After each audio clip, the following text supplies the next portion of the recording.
नमस्कार मित्रांनो, get all special या यूट्यूब चॅनलमध्ये तुम्हा सर्वांचं पुन्हा एकदा स्वागत आहे. राज्यातील शाळा आणि शिक्षकांसाठी अत्यंत महत्त्वाची आणि मोठी अशी बातमी आपल्याला प्राप्त होत आहे. शिक्षक आणि शाळांसाठी राज्य शासनाने अखेर एक निर्णय घेतलेला आहे आणि त्याची अंमलबजावणी आता होणार आहे.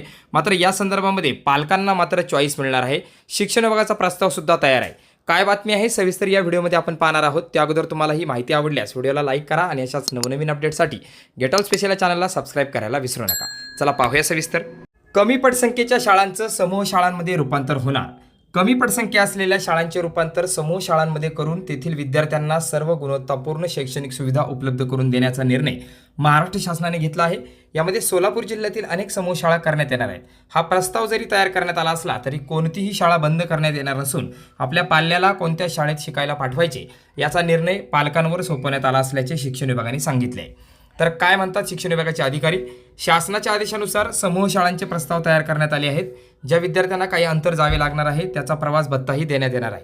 या समूह शाळा सुसज्ज करण्यात येणार असून शिक्षणातील गोडी वाढवण्याचे काम या समूह शाळा करणार आहेत. परंतु कोणतीही शाळा बंद करण्यात येणार नाही.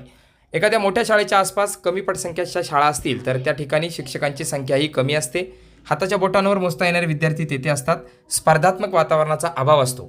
समूह शाळा जरी तयार करण्याचा निर्णय झाला तरी कोणत्या शाळेत पाल्याला पाठवायचे याचा निर्णय पालकांनी घ्यायचा आहे. त्यामुळे त्यांच्या संमतीनंतरच पाल्य कोणत्याही शाळेत जाऊ शकेल. शाळांमध्ये मूलभूत सुविधा देतानाही मर्यादा येतात. त्यामुळे अशा शाळांऐवजी समूह शाळा विकसित करण्यात येणार आहे, ज्या ठिकाणी सर्व मूलभूत सोयीसुविधा उपलब्ध करून दिल्या जातील.